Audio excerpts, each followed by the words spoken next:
Pardonnez-moi de vous importuner, j'espère que vous allez bien. Vous passez une excellente journée.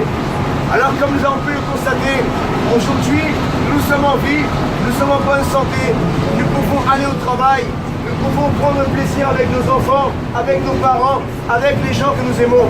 Et si nous sommes en vie, ce n'est pas par nos forces. Ce soir, beaucoup de gens sont morts. Aujourd'hui, dans la journée, des gens vont mourir d'un accident, d'un AVC, d'une crise cardiaque, d'une maladie à l'hôpital.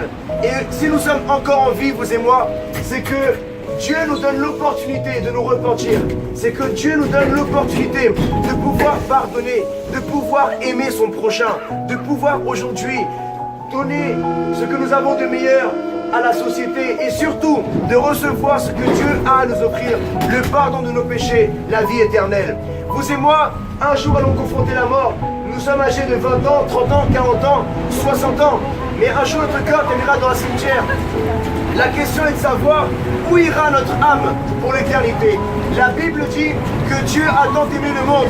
Il a donné Jésus à la croix afin de prendre nos péchés et nous offrir la vie éternelle.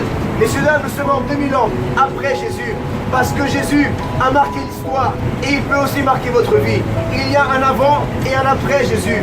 Il peut y avoir dans votre vie un avant et un après Jésus. Pour ma part, à 19 ans, j'ai expérimenté l'amour de Dieu. Durant 19 ans de ma vie, je ne savais pas qui était Jésus.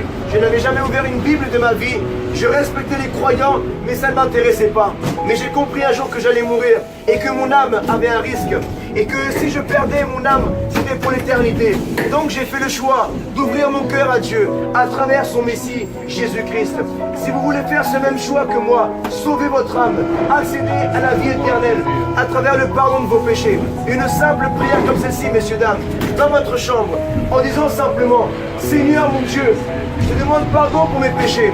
Je reconnais que longtemps j'ai endurci mon cœur, longtemps j'ai été orgueilleux, longtemps j'ai trompé ma femme, mon mari, je me suis donné à l'alcool, à la drogue, Seigneur. Pardonne-moi, j'ai menti, mais aujourd'hui je t'ouvre mon cœur, Seigneur. Merci d'avoir envoyé Jésus prendre mes péchés à la croix et m'offrir la vie éternelle. Au nom de Jésus, Amen. Messieurs, dames, sûrement vous avez entendu parler de Jésus à l'école, bien dans votre famille. Mais je vous encourage à ouvrir la Bible et à découvrir l'Évangile. Ne croyez pas que vous êtes trop intelligent, parce que personne ne sait rien. En vérité, vous et moi, nous ne savons même pas quel jour allons mourir. Alors, on sait en partie, on sait construire des métros, on sait construire des immeubles, mais on ne sait même pas aimer, on ne sait même pas pardonner, on ne sait plus être des hommes fidèles et des femmes fidèles.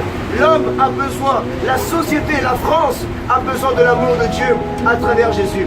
Soyez bénis, messieurs, dames, et que Dieu vous protège. Bonne journée à tous.